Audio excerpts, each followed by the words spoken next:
Hoje, nessa aula, eu quero falar para vocês sobre uma situação que acontece muito, principalmente quando a gente está começando na advocacia e que às vezes paralisa a gente. É quando o cliente manda aquela mensagem. Mas quanto custa os seus honorários, doutora? Quanto que vai sair?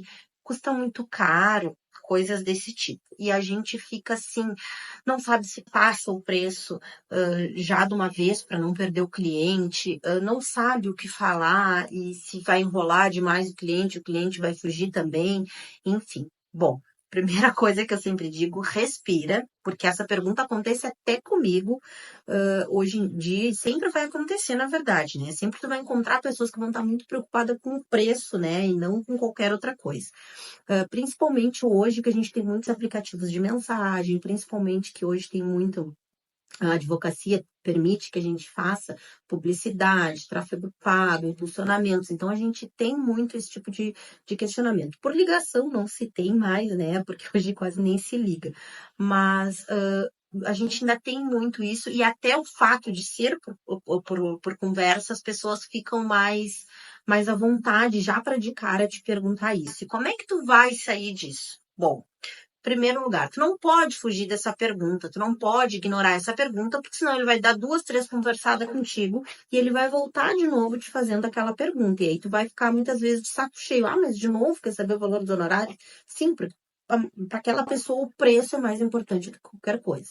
Então, como é que tu vai sair disso? Primeira coisa, que eu sempre digo e ensino para as minhas mentoradas. Gurias, vocês têm que sempre qualificar o cliente. Não interessa se o cliente vai vir da rede social, se vai vir do tráfego, se vai vir de uma indicação. Você tem que conversar com o cliente, você tem que entender o que aquele cliente está procurando, o que aquele cliente faz, se ele tem como te pagar, se não é ele que vai te pagar, se é alguém que vai ajudar ele a pagar os honorários, se tem condição, enfim, entender o que é. E aí tu sempre procura levar ele para uma conversa ou para uma reunião. Hoje eu indico muito que se faça isso, uma reunião inicial ali, uma conversa de meia hora, 30 minutos no máximo que tu faça ali para conseguir entender melhor a situação, te conectar ali com aquele cliente. Se tu conseguir, tu faz isso, tá? E aí depois tu manda uma proposta de honorários para ele, uma proposta mínima, curta, já manda qual é a página do valor, entendeu? E nisso tu explica para ele que não adianta tu dar um preço de honorários para ele sem considerar a peculiaridade do caso, sem entender o que vai ter que ser feito. Porque daqui a pouco tu pode dar, porque tu tem uma margem de preço na tua tabela, entre um mínimo e um máximo, que uma ação de alimentos, por exemplo, pode envolver, uma ação de guarda, por exemplo, pode envolver, né? E aí tu vai dizer isso para ele, vai explicar, vai fazer ele até entender, ah, não, ela tá vendo realmente o que tem que me cobrar, e aí tu faz, é um primeiro caminho que tu pode adotar, tá?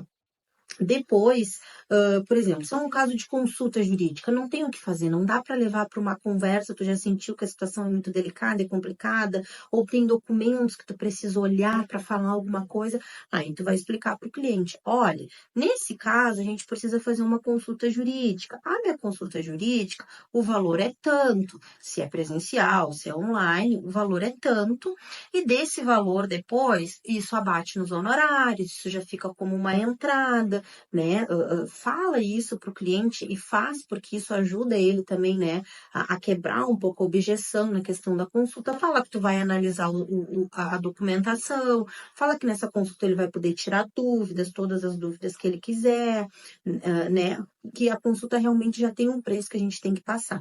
Então, vocês não podem fugir da pergunta sobre o preço que vocês têm que passar. Vocês têm que, primeiro, então, resumindo, de novo, você tem que qualificar o cliente, vocês têm que verificar as condições daquele cliente, se ele que vai pagar, se ele que não vai pagar, de que tipo de direito se trata. Como eu disse, por exemplo, se é uma vara de família, tem um mínimo e um máximo de uma ação. Por exemplo, se é uma ação previdenciária, que no caso eu faço, né? Então, por exemplo, a maioria das ações previdenciárias a gente recebe no êxito. Aí tu já vai, de repente, nesse caso, tu pode dizer para o cliente, olha, eu só cobro no êxito, ou eu cobro um valor mínimo pelo cálculo e o restante no êxito.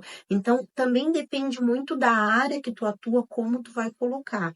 Mas, independentemente disso, né? tu sempre procura levar para aquela conversa inicial que eu falei para vocês depois de qualificar, levou para a conversa, trocou ali uma ideia com o cliente, conheceu, quebrou um pouco, te conectou um pouco com ele, te comunicou, passa uma proposta de honorário resumida, já diz qual é a página lá, ó, o preço tá na página tal, até para já dizer para ele, porque provavelmente ele não vai ler toda a tua proposta, ele vai lá na página 5 onde está o valor e vai procurar o valor, que é o que importa para ele. E também, quando for caso de consulta jurídica, né, aí tu vai ter que passar realmente o preço da consulta jurídica, mas explica que a consulta ele pode tirar dúvidas, pode analisar documentos, que essa consulta depois ela conta como uma entrada, ou é abatida nos honorários, então não foge da pergunta. Usa alternativas para mostrar para aquele cliente que o preço é importante, óbvio, tu entende a preocupação dele com a questão do valor, mas que tu não pode definir o valor até para o bem dele, até para que seja um valor justo para ele, sem que tu faça esse passo a passo. E, obviamente, também tu mostra para ele que existe um padrão no teu escritório, entendesse? Que teu escritório não é uma feira que tu chega, quanto tá banana, quanto tá maçã, quanto tá uva. Não, existe um padrão e aí ele também, tu vai também acostumando as pessoas e te acostumando, porque aí automaticamente, conforme vai vindo essas perguntas para ti de preço, tu já vai, o teu cérebro já vai estar treinado e tu já vai fazer isso naturalmente, tu vai sair dessa situação de uma forma bem prática, né? E que tu também não vai perder o teu cliente. E como eu sempre digo para vocês, elevar a sua advocacia e fazer as pazes com ela vai te exigir mudar as tuas atitudes, sair da tua zona de conforto. Mas tenho certeza que depois que tu começar a ver os resultados, tu vai te perguntar por que tu não fez isso antes.